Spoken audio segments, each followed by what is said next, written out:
ওয়াইলু ইয়াউমাইযিল লিল মুকাজ্জিবিন, ওয়াইলু ইয়াউমাইযিল লিল মুকাজ্জিবিন। মিথ্যাবাদীর জন্য জাহান্নাম। তাও কেমন জাহান্নাম? ওয়াইল নামক জাহান্নাম। জাহান্নামের স্তরের মধ্যে মারাত্মক ভয়ঙ্কর জাহান্নাম হলো ওয়াইল নামক জাহান্নাম। মারাত্মক। জান্নাতের মধ্যে শ্রেষ্ঠ জান্নাত জান্নাতুল ফেরদাউস, আর ভয়ঙ্কর জাহান্নাম ওয়াইল। কার জন্য? কয় মিথ্যা যারা বলে তাদের জন্য। মিথ্যাবাদীর জন্য ওয়াইল নামক জাহান্নাম। আর কার জন্য?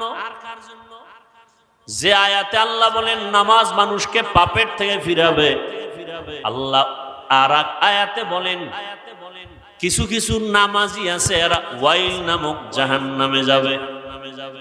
নামাজ পড়িয়াও জাহান্নামে যাবে।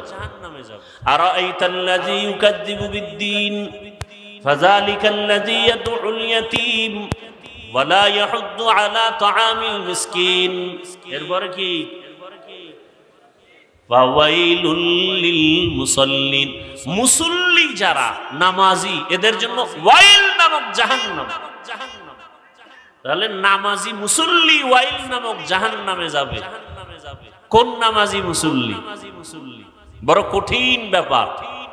নামাজ মানুষকে পাপ থেকে ফিরাবে, বিনা হিসাবে জান্নাতে যাবে, আর সেই নামাজ মানুষকে ওয়াইল নামক জাহান্নামে নিবে। কঠিন ভয়ঙ্কর জাহান্নাম, ওয়াইল নামক জাহান্নামে। আর কারা যাবে? ওয়াইলুল লিল মুতাফফিফিন। যারা ব্যবসা করতে গিয়া কাস্টমারের সাথে মাপে উল্টা পাল্টা করে, ভেজাল করে, এরা ওয়াইল নামক জাহান্নামে যাবে। আর কারা? ওয়াইলুল লিকুল্লি হুমাযাতিল লুমাযা। যারা মানুষের দোষ পেছনে বলে, আরেকজনের দোষ করে না, বানাইয়া অপবাদ দেয়, এই ওয়াইল নামক জাহান্নামে যাবে। গীবত শেকায়াত করনেওয়ালা।